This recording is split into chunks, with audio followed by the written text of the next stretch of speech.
Dale, ahí Mm, empezamos a dale. grabar y así Dale. que arranca cuando. Sí, perfecto. Ahora lo que vamos a hacer, primero yo con la actividad uno y después Cristian con la otra, es dar una devolución medio general.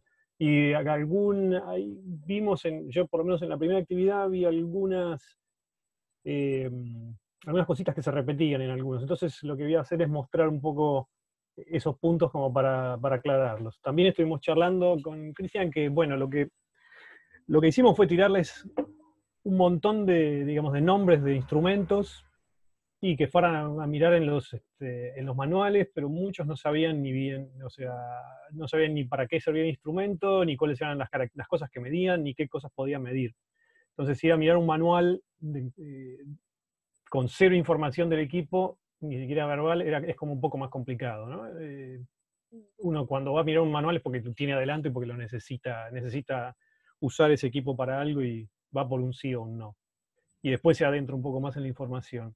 Eh, Esto lo estamos grabando de manera que va a quedar disponible como para que lo podamos ver, lo pueda ver la gente que no está acá, por ejemplo. Eh, Así que lo que voy a hacer es compartir la pantalla con una mini presentación que también la voy a subir en algún lado. Eh, y está, bueno, comparto pantalla y ya.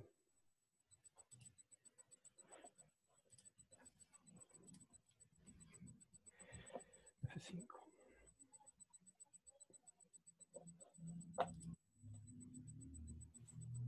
Bueno, eh, uno de los puntos de las tres cosas que vi que en algunos grupos y en algunos grupos en algunos casos de instrumentos, eso aparecía como un error y en otros no, que a lo mejor no quedaba tan claro, es la diferencia entre lo que es el rango del instrumento de medición, o alguno de los rangos, porque algunos tienen varios rangos, y la resolución. Entonces, son unas slides cortitas como para mirar estas cosas. Yo voy a dejar, bueno, esto por acá abajo. Acá la imagen que hay acá es la de esto es un multímetro como los de mano que usaban ustedes en Laboratorio 3, pero la versión, digamos, analógica de hace 10, 15 años. Eh, lo que tiene esto o sea, el bicho este mide corriente, mide voltajes, alterna y continua, y resistencia, que está arriba, que es la escala verde. Y la de abajo es, bueno, atenuación. Pero no importa, concentrémonos en la escala de voltajes, que son estas que están acá. Entonces, ¿alguien se anima a decirme cuál es el rango? Y en todo caso, aunque no sepa cuál es, ¿cómo se calcularía, cómo uno estimaría la resolución de este instrumento? Yo no estoy mirando quién contesta, así que pueden contestar, no importa, no hay respuestas, silly answers.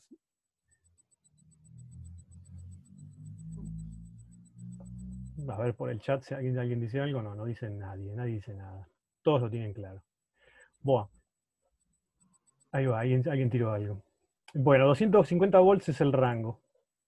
Ahí, eh, bueno, claro, bueno, 250 volts es un rango. Fíjense que, o sea, estas tres cosas no es una para cada uno. Admitimos a Carolina. Voy a dejar el chat por acá. Si no me grites. Depende de la escala. Exactamente. Eh,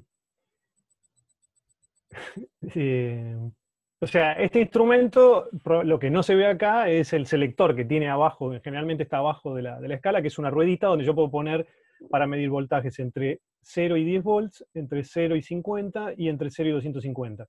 Entonces, hay tres rangos. En ese sentido, se parece, si quieren, salvando las grandes distancias, a la selección de rangos de medición de un osciloscopio, donde tengo desde la escala más chica, que es la de 2 milivolts por división, y yo tengo 10 divisiones es una forma un poco más indirecta de definir el rango. Tengo 10 divisiones y mide 2 milivolts por división en esa escala. Entonces son 10 divisiones por 2, 20 milivolts es el rango del instrumento. Y después hay otras un poco más grandes, para medir voltajes más grandes. Entonces, el rango acá es alguno de estos tres, el que yo seleccione.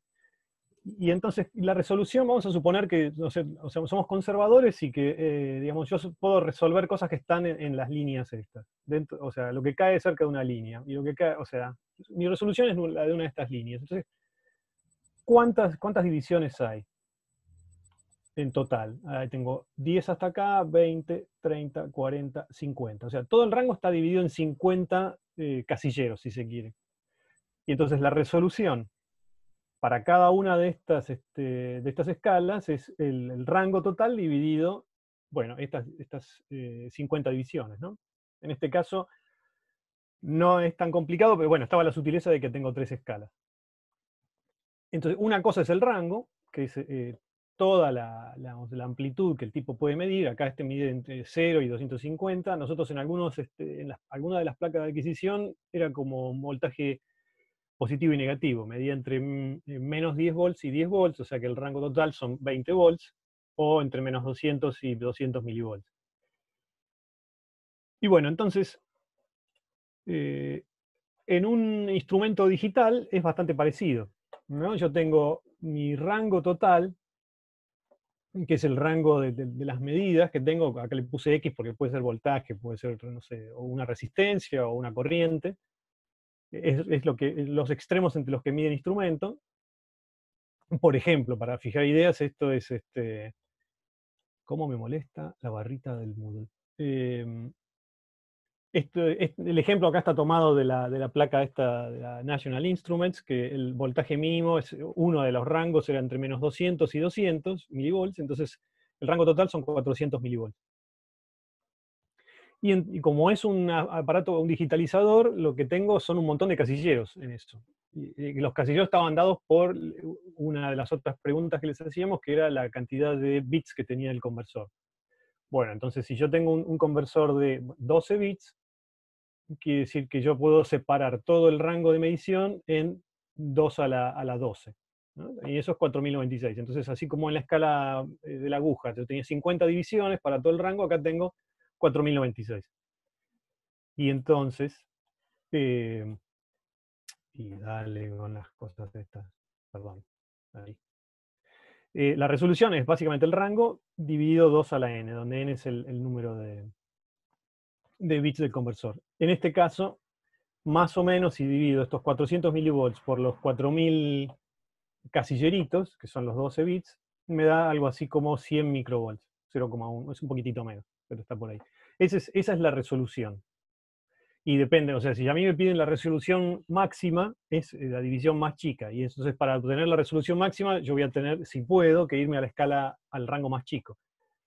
Por ejemplo, si este instrumento, en vez de medir usaba el rango entre menos 200 y 200 milivolts, usaba el rango entre más 10 y menos 10 volts, acá lo que tenía que dividir eran 20 volts dividido este número. Entonces, en ese rango, mi resolución es un poco mayor. Pero a lo mejor lo tengo que usar sí o sí porque mi señal es más grande que esto, que los 400 milivolts de esta. Pero eso con respecto ¿cómo es? A la diferencia entre rango y resolución. En algunos, o sea, creo que no hubo nadie que esto lo hiciera como error sistemáticamente. Yo creo que hay algunos instrumentos en los cuales se confundían eh, por el nombre en el manual o ese tipo de cosas. Pero esta es la diferencia. Otro error que vi dando vuelta por ahí es el siguiente, que es este instrumento que está acá, se los presento, nunca lo habían visto, es el que usaron, el Agilent 34401, que es el multímetro de banco. Este es el aspecto que tiene. Es un poco lamentable, pero bueno, esta es la virtualidad. En el laboratorio 4 ya hubieran tenido acceso a esto pidiéndolo en español, acá es así, con fotos. Bueno, este instrumento es un instrumento en el cual, yo lo puedo conectar con algo, con una computadora atrás, pero esencialmente es un instrumento donde el feedback o la interacción con el usuario es visual, es esta lectura que está acá adelante. En algunos pusieron como ancho de banda o sampling rate de esto, este número que está acá, 300 kHz. Bueno, está claro que yo, o sea, no hay forma de que yo pueda mostrar una cosa que tengo que mirar con el ojo, digamos, y yo pueda ver variaciones a esos rangos de frecuencia, 300 kHz. Este valor que está acá, de los 300 kHz, es un ancho de banda del filtro de corriente alterna. ¿Qué es lo que, o sea, qué es este número? Este medidor, si ustedes abusan la visión, acá tengo un botón que es para selección de mediciones de DC, o sea, corriente continua, que es lo que se está mostrando en el display ahora, y acá hay otro de AC, de corriente alterna, de señales alternas. Lo que hace esto es, o sea, para un voltaje alterno puede medir el valor RMS de una señal alterna. La señal alterna típica que uno conoce para enchufar en un multímetro, en un tester, es la tensión de línea, de enchufe, que son 50 Hz. Bueno, este instrumento lo que dice es que puede medir el valor eficaz, o el RMS, de una señal periódica hasta los 300 kHz. Ese es el ancho de banda de esta parte, del filtro de AC. ¿Eso es por qué? Porque lo que tiene ahí adentro para poder medir su valor eficaz es un circuito que arranca con una cosa de este estilo. Tengo que, o sea, acuérdense de la cuenta para cómo se calculaba el valor eficaz. Era calcular el valor al cuadrado, el cuadrado de la señal, eh, promediar y sacar la raíz cuadrada. O sea que hay una operación que es el cuadrado ese, el cuadrado de la señal, que es para llevarla toda a positivo. Digamos, y este objeto lo que se hace acá, que está basado en estos triangulitos que son amplificadores operacionales, componentes electrónicos, lo que hace es, esto es simple, solamente el comienzo de esto, lo que hace es un rectificador de onda completa. O sea, pasa de una señal armónica, perdón, armónica no, periódica, a una cosa que está toda por un lado, que tiene un valor definido positivo. Y a partir de acá habrá alguna cuenta para hacer para obtener el valor eficaz. Pero bueno, lo que está diciendo este número es que el ancho de banda de estos componentes es esta cosa. Si yo trato de poner acá una señal periódica de una frecuencia más alta, estas cosas no van a responder. Y bueno, entonces lo que me va a dar es una señal cada vez más baja. No sé si se acuerdan en el laboratorio 2, creo que el primer experimento que ustedes hacen es tratan de calcular la frecuencia, el valor de la frecuencia y el voltaje eficaz de una señal armónica generada con un generador de funciones con un multímetro, con un tester de mano. Y ese se caía a los 65 kHz. 65 kHz, a partir de ahí la señal empezaba a bajar. Bueno, cuando lo que yo estaba mandando... ¿no? Labo 2. ¿En 2? Labo 2. Mira. Sí, porque arranca, es la primera parte donde se usan los instrumentos o sea, conociendo las herramientas, los que van a usar como equipo para los medidores de ultrasonido y eso. Bueno, entonces el ancho de banda que aparece acá es el ancho de banda de toda la circuitería que está asociada a esto. Fíjense, en la misma hoja, esto está copiado del manual de la hoja de datos de este equipo. Es la misma hoja. Del otro lado aparecen algunas otras características. Y acá está, bueno, lo que me muestra es que para medir voltaje, usando la escala de 6 dígitos y medio, no sé por qué acá está todo igual, esto no debería ser así, pero no importa. Acá aparecen las lecturas por segundo, porque tiene distintos filtros, ¿no? Acá hay 3 tipos de filtros, se le pueden poner rápido, medio y lento. Y eso me dice qué frecuencias voy a poder ver, como qué ancho de banda, de qué frecuencias voy a poder calzar. Y entonces me va a poder decir el valor RMS de frecuencias muy bajas y no tan bajas. Y en esos casos las lecturas, la velocidad, o sea, lo que el tipo me va a poder mostrar en la pantalla son, bueno, 7 segundos por lectura o una lectura por segundo. Esta está al revés, ¿no? Porque el número es mucho más chico. O sea que en el modo muy lento, donde tengo frecuencias, eso es para mirar frecuencias del orden del hertz, ¿no? 3 hertz o cosas de ese estilo, puedo actualizar la lectura cada 7 segundos. Bueno, ese es un caso muy lento, pero en el caso más rápido lee 50 veces por segundo, o sea, puede cambiar esto 50 veces por segundo. Esto es lento, pero también es lento porque la operación implica una electrónica adicional. Si yo miro el mismo manual, pero para las lecturas no sé si se llega a ver esto, justo está cortado. Bueno, sí, acá está. En el mismo manual para las lecturas de voltaje continuo, de DC, yo puedo, sacrificando un poco de resolución, como veíamos, leyendo en 4 dígitos y medio, leer hasta 1000 veces por segundo, que es esto que está acá. Estas son las velocidades de lectura de este tipo de instrumentos. Y por ejemplo el multiplexor, el otro Agilent y el... Sí, ese otro. Esas son las velocidades de lectura, que son más bien lentas. O sea, no tienen nada que ver, o sea, tampoco es lentísimo, pero no tiene nada que ver con estos 300 kHz.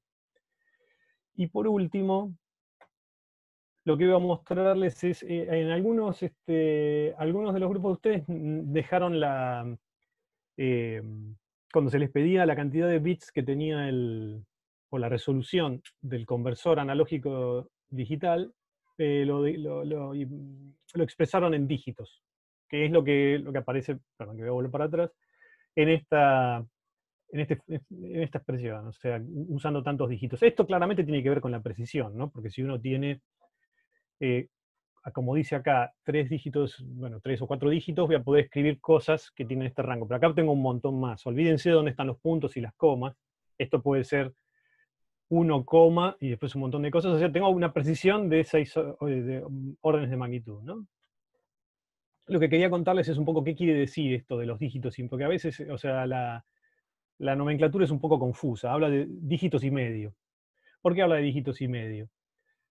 Es casi mecánico el objeto, no es mecánico, pero casi. A los dígitos completos los llama a estos, a donde yo puedo con un display mostrar un número entero. O sea, me puedo mostrar entero en el sentido físico, ¿no? O sea, está todo el 8 con el cual puedo representar del 0 al 9, esos números. Y el medio es este que está acá. Que muchos instrumentos, la gran mayoría de los instrumentos tienen este formato, donde la última cifra solo puede ir un 1. Y entonces el número más grande que pueden mostrar en pantalla o representar es es un 1 seguido de un montón de ceros. Esto es prácticamente 2000, y bueno, con el signo, que es un más, puede haber un menos, es menos 1999. Entonces, no importa dónde está la coma, no importa nada. Yo puedo mostrar números que van desde el más 19999 al menos 1999, que es este que está acá. El rango total es la suma de estos dos, con el signo correcto. Y esos son casi 4000 pasos, ¿no?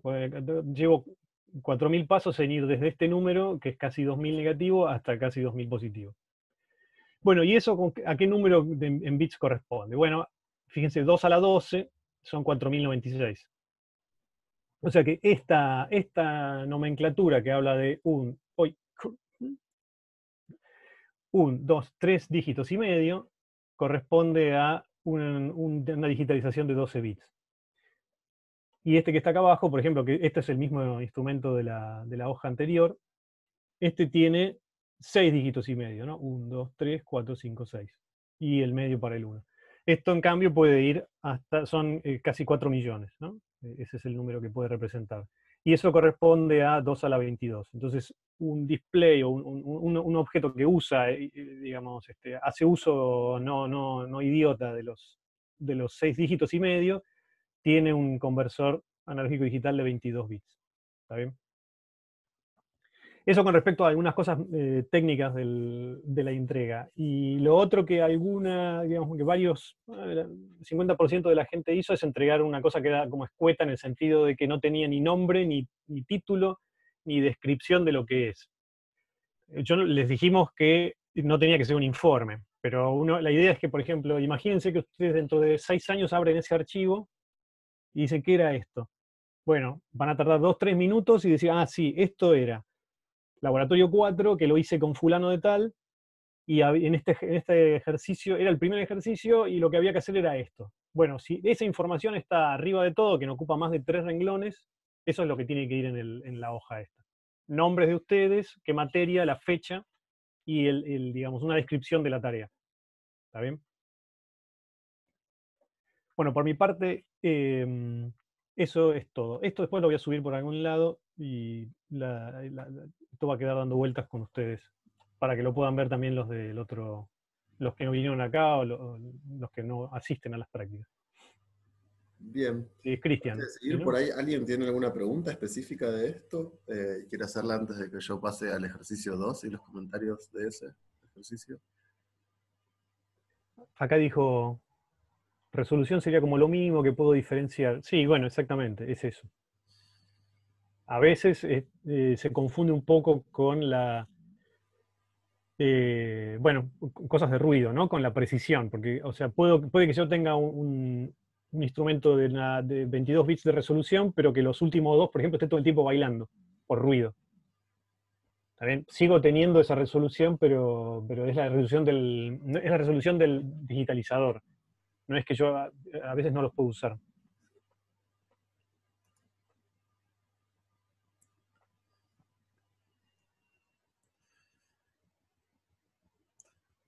Bueno, si no hay, entonces arranco yo con la parte que tenía para no hacerlo demasiado largo esto.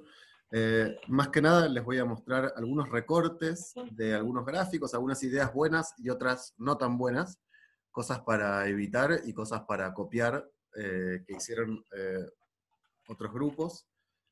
En todos los momentos recorté pedazos donde cada cual va a saber que estoy recortando algún gráfico de ustedes cuando les toque, pero no, no van a poder identificarlo del otro. La idea no es puntualizar sobre quién hizo cada cosa. De hecho, hay algunos que hicieron cosas que están bien, que no las estoy recalcando y por ahí las estoy recalcando de otro grupo. No es que no haya notado eso, sino que elegí un ejemplo.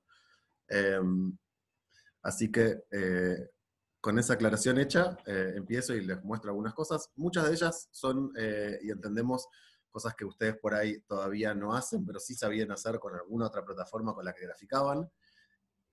La idea en este punto es que aprendan a hacerlo acá y que aprendan esos trucos y que aprendan esta parte como de diseñador gráfico, de algún modo, que es importante también a la hora de presentar resultados científicos. Les comparto entonces este pequeño recorte que hice de algunas prácticas con las cosas que me parecieron que estaban bien y mal. Bueno, la primera que, bueno, había alguna gente que graficaba, como se ve en el gráfico de acá abajo a la izquierda, con el tamaño estándar, con la relación de aspecto estándar que te ofrece el Matplotlib, y algunos otros de ustedes encontraron que justamente uno puede cambiar usando esta función que es fixsize, si el gráfico es más alargado, o más apaisado, o más vertical, y también pueden cambiar el grosor de la línea, y los que hicieron eso son los grupos que lograron en un gráfico mostrar toda la serie de datos. Si no, en un montón de otros casos, como ahora van a aparecer abajo, cuando intentaron mostrar toda la serie de datos se ve o empastada, o se ve como con una especie de aliasing o algo así. El tamaño este que hay que dar de la figura, lamentablemente, es en pulgadas. No sé por qué alguien dejó que esto pase en un lenguaje de programación moderno. Sí, en fin. Después vi que, por ejemplo, algunos grupos usando, por ejemplo, cuando vos le pones al graficador, le decís, graficame este gráfico, y después le decís, graficame otro, lo que hacen muchas veces es iterar por distintos colores, tiene una paleta de colores por la cual va pasando, y entonces te queda un gráfico que es igual al siguiente, o que tiene las mismas características del siguiente y no tiene por qué cambiar de color. Tiene sentido por ahí que cambie de color la información dentro de un mismo gráfico para identificar dos cosas distintas, pero de un gráfico a otro por ahí no tiene. Esto se arregla, por ejemplo, o alguna manera en la que se arregla es con este tipo de sentencias, donde uno usa, por ejemplo, hace el plot y le dice, ploteame en las coordenadas esto, en las abscisas esta otra cosa, y le puedes poner, por ejemplo, color y entre comillas R, que sería que estén rojos, entonces uno fuerza a que el ciclador de colores no cicle colores, y sino que se quede en uno. Hay un montón de maneras de indicar estos colores, algunos ejemplos están por acá. Por ejemplo, uno lo puede hacer con una tupla RGB, lo puede hacer con un string en hex, Pueden mirar, también les vamos a subir este documento, por ejemplo, acá en la librería Matplotlib está Color Demo, está explicado las infinitas maneras de especificar un color, por ejemplo, también está con un gray level, estos que son estos letras, que en este caso la R es de rojo, hay unas ciertas letras que indican distintos colores, después también hay un montón de otros colores indicados con nombres específicos. Está la paleta de colores de XKCD, que tiene como 200 no sé cuántos colores, y en fin. Después encontré, por ejemplo, que para gráficos como estos, que son, podríamos llamarlos como densos temporalmente, que algunos habían graficado con puntos, a veces no tiene mucho sentido graficar por puntos, por más que uno diría, bueno, son en realidad medidas independientes, a veces es más sencillo graficar con una línea y chau, que uno de los puntos. Después, por ejemplo, esto, la línea punteada en general uno la usa cuando quiere distinguirla de alguna otra línea, si no acá confunde.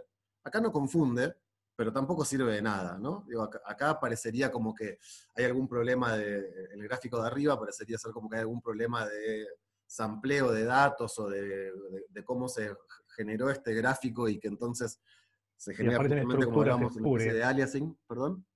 Sí, estructuras espurias que no significan nada y Claro, desvían la atención. claro, parecería haber una estructura que viene dada solo por el punteado. Entonces, mejor evitarlo. En este otro gráfico, por ejemplo, que está muy bien, se usa una línea finita, fíjense, no hay puntos, se usa una grilla, casi todos usaron grillas de distintos tamaños, acá decidieron achicar la grilla, no sé para qué, no sé si agrega o no agrega algo. Después vi que algunos graficaron el tiempo en escala logarítmica, que hace estos dibujos hermosos, pero que no sé si tiene mucho sentido. El tiempo a veces puede tener, digo, no tiene sentido para este fenómeno físico. Puede tener sentido, por ejemplo, cuando uno quiere ver un decaimiento exponencial o quiere ver si Claro, el dinámicas con fenómeno distinta depende, escala, claro. claro, depende como una serie de potencias o como un logaritmo del el tiempo. Puede tener sentido, acá solo hace algo lindo. Digo, nada de esto fue juzgado demasiado bien o mal, lo tomo como enseñanzas. Eh, por ejemplo, esta, claramente una línea demasiado gruesa, de vuelta, un cambio de color innecesario. Algún grupo hizo, ven, acá sí, por ejemplo, se aventuró en hacer un espectro y hacer un análisis de Fourier de la señal, y sí mostró justamente en dos escalas, pero que fíjense que está el espectro de frecuencias en logarítmica y el espectro de frecuencias no en logarítmica, y lo que entiendo que hicieron, que no es lo ideal de hacer, es que tomaron el logaritmo de los datos y los plotearon en una escala lineal. Entonces fíjense que esta escala es lineal, pero es amplitud logarítmica. Y en realidad lo que hay que usar ahí es un semi-log plot, un plot donde uno le tira los datos sin tomar logaritmo, y la escala es logarítmica. Porque si no, esto es difícil de leer. Es difícil de leer algún valor real, porque lo que hay que hacer es ir y tomar después el logaritmo, la exponencial del costado para tener el logaritmo, en fin. Algún ejemplo de cosas que sí están bastante bien y un uso así bastante completo de distintas de las herramientas. Por ejemplo, ven, acá iban a poner un solo gráfico, una sola curva por gráfico, entonces tenerlas en negro en general está bien, porque digo, no hay necesidad de andar coloreando cuando no hay que diferenciar cosas, pero también es una cuestión de gustos. Pero acá se ve un conjunto de uso de estirar la escala para ver estirar la relación de aspecto para ver la serie completa, y después con otras formas ver detalle. Se les escapó que creo que solo un grupo lo encontró, que esto tenía, el de abajo a la izquierda, pero no estaba en todas las medidas, que el de abajo a la izquierda tenía una oscilación pequeña, si uno miraba a tiempos aún más cortos, podrían haber hecho un recuadrito más, donde se veía que había otra oscilación por debajo.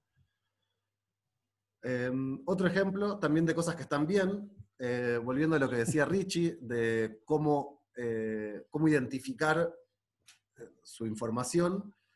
fíjense que acá dice, a nosotros nos fue asignada la serie temporal tanto. Entonces ahí está la información de qué es la data que sacaron. La misma fue sacada y alguna información del LIGO, 4 kilómetros, entonces la normalizamos de tal manera. Esta información mínima de cómo se hizo el gráfico y de dónde salió, es lo que esperamos que pongan en estos PDFs que queremos que nos entreguen. Es solo una información de referencia que les permita a ustedes en un futuro volver y nos decir, ¿y este gráfico qué corno era? Que también nos sirve a nosotros para decir, está bien, ellos usaron tal serie, están haciendo tal cosa, entienden tal cosa. Es la documentación concisa y precisa que indica qué es lo que uno está viendo. Lo que sí no entendí en este caso es por qué separaban este gráfico en dos partes, porque esto termina acá en 8 segundos y seguía en 8 segundos justo acá. Pero bueno. Supongo que, creo que ustedes, este grupo, no había implementado esto de estirar los gráficos, entonces la manera de mostrarlo todo era así, en parchecitos, que no está mal, pero la verdad que toda esta información del medio, del eje apareciendo de vuelta y separado es innecesario, ¿no? Entonces es mejor estirarlo. Y finalmente, este tiene un ejemplo de otra cosa, de documentación, que queda como a medio camino, como por ejemplo, porque fíjense, hay una información concisa, pero dice, se graficó la variación efectiva de la distancia en función del tiempo para un interferómetro gravitacional. Pero es como, ¿cuáles son los datos?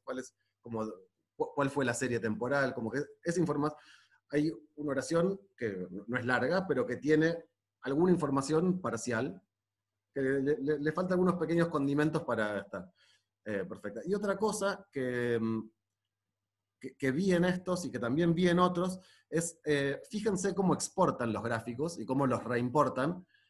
Acá, de hecho, hay dos problemas en esta serie temporal, no solo que no fue estirada, yo acá la recorté, no solo que no fue estirada como para que se pueda ver, sino que el tamaño de la línea por ahí es demasiado grueso, pero además la resolución de la exportación, de hecho ustedes acá deben estar pudiendo ver los píxeles, no sé si los llegan a ver bien, o si suman un poquito más.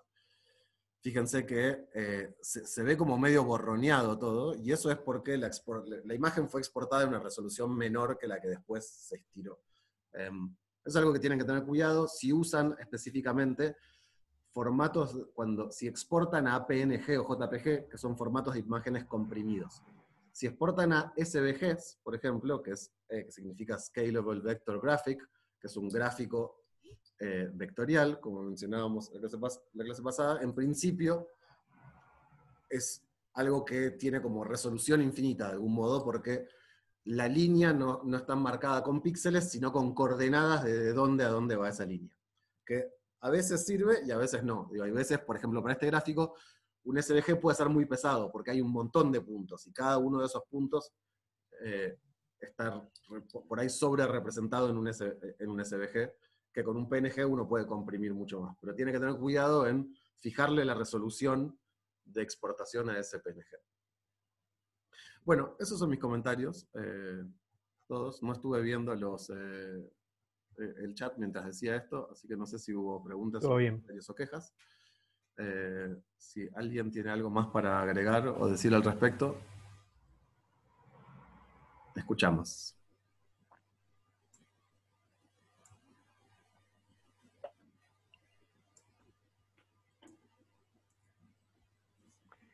Yo iba a comentar que la clase pasada me parece que vos te habías ido, yo hablé un poco de los gráficos, no sé si estabas o no, de la exportación así en gráfico vectorial o no.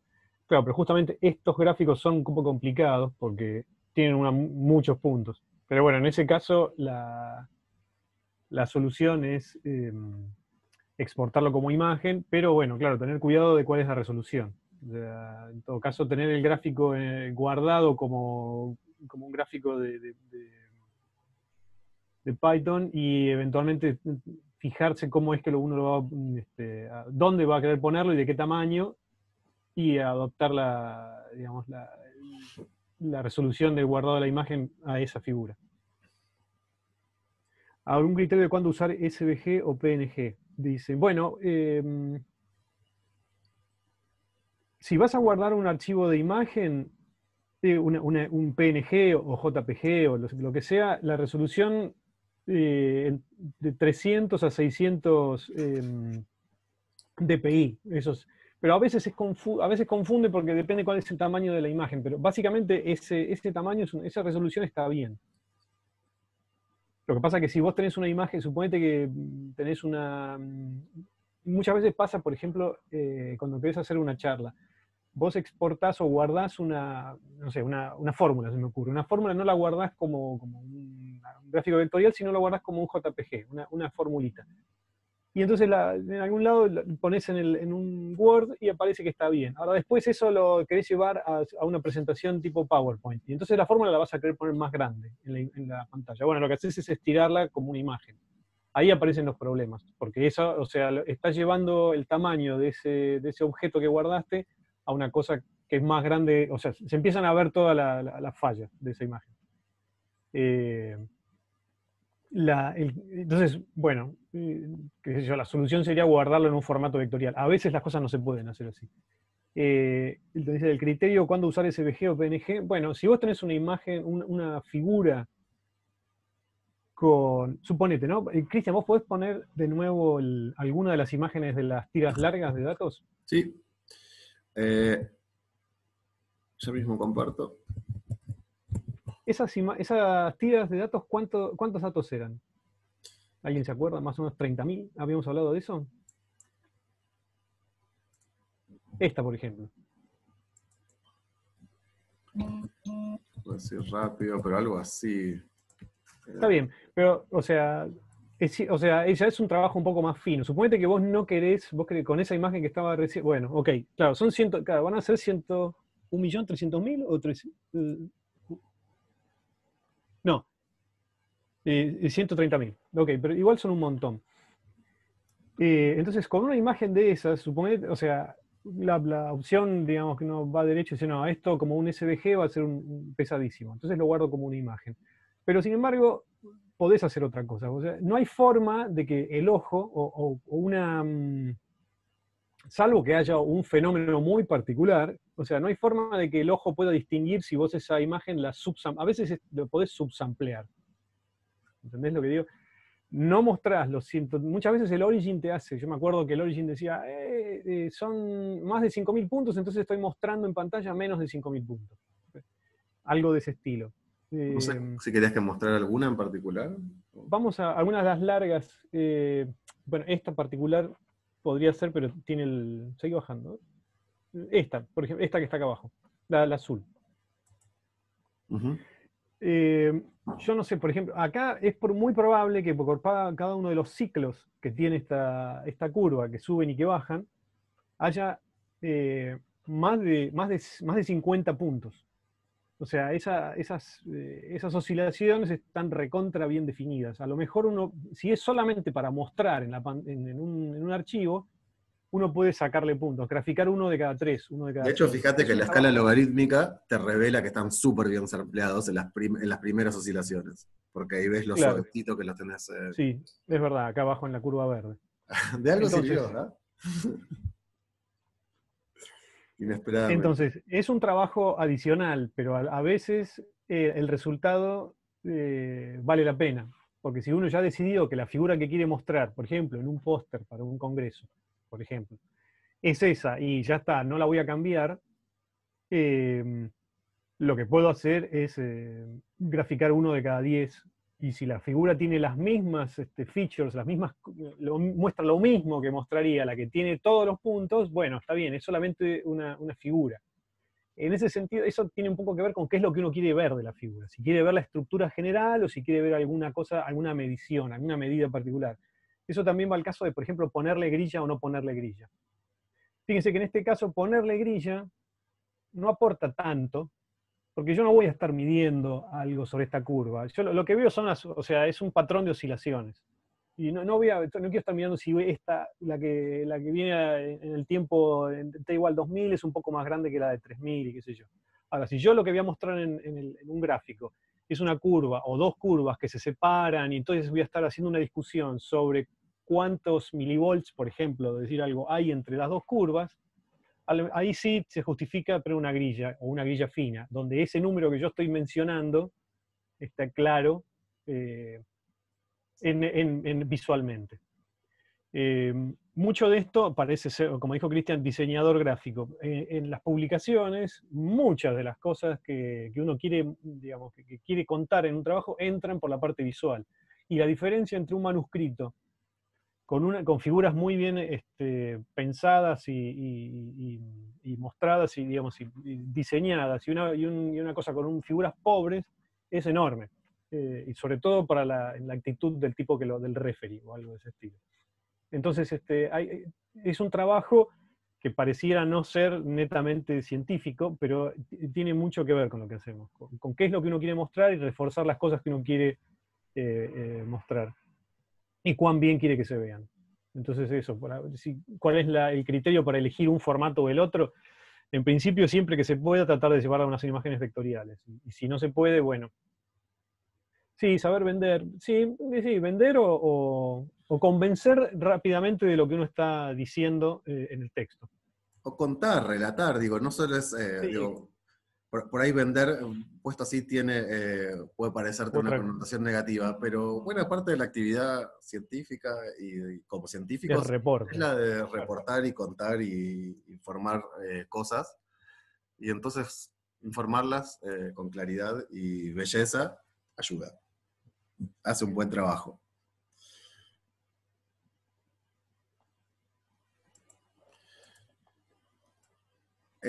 Para responder por ahí más precisamente a la resolución que conviene, porque digo, uno si dice, bueno, entonces hace una imagen de 300 dpi. 300 dpi es una buena regla, una resolución bastante razonable para casi cualquier cosa que va a ser impreso o visto en pantalla. Pero eso es, primero, no solo una unidad en pulgadas, porque dpi es puntos por pulgada, sino que tiene que ver con que, si vos agarrás y dijiste, bueno, mi imagen es de media pulgada por media pulgada, que es 12 milímetros con 7 por 12 milímetros con 7, y hago 300 dpi, y después agarro y estiro eso para que... A toda la hoja, claro. Para que quede en toda la hoja, porque, entonces no te queda con Dejan una buena de ser resolución. 300 dpi. Si elegís un tamaño de resolución que más o menos tiene que ver con el tamaño de una hoja, que pueden ser, ya que está toda esta porquería en pulgadas, ponele entre 3 y 10 pulgadas, y elegís una resolución de arriba de 300 dpi, deberías estar bien para un PNG. Entre 300 y 600. Más de 600 ya también es un montón. Sí.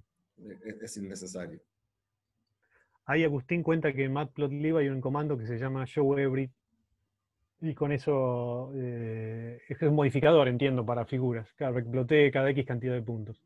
Que es una forma rápida de ver si las cosas funcionan bien. Esto es para casos donde tenés tenés este tipo de estructuras, o sea, son curvas con muchísimos datos. Claro, el showEvery lo que te permite por ahí es mantenerte usando todavía, hacer un gráfico que se vea bien, que no pierda información visualmente y que pese menos como gráfico vectorial. Está muy bien.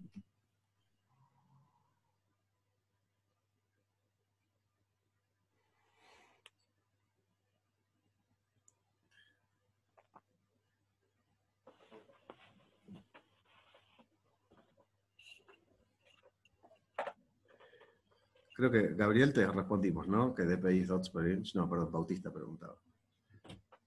Sí, le respondió Martín, o por lo menos eso.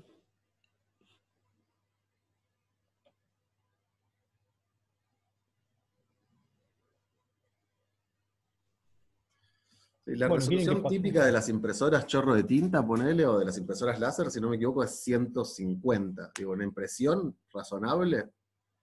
Las láser son 300. Las láser son 300, ¿no? Las chorro de tinta viejas, no sé, tenía como la idea por ahí, Sí. 150. Pero 300 es algo que ya la vista, digo, realmente, si después uno no les tira la imagen 300 es algo que la vista, para una lectura sencilla, Ya está. La conoce.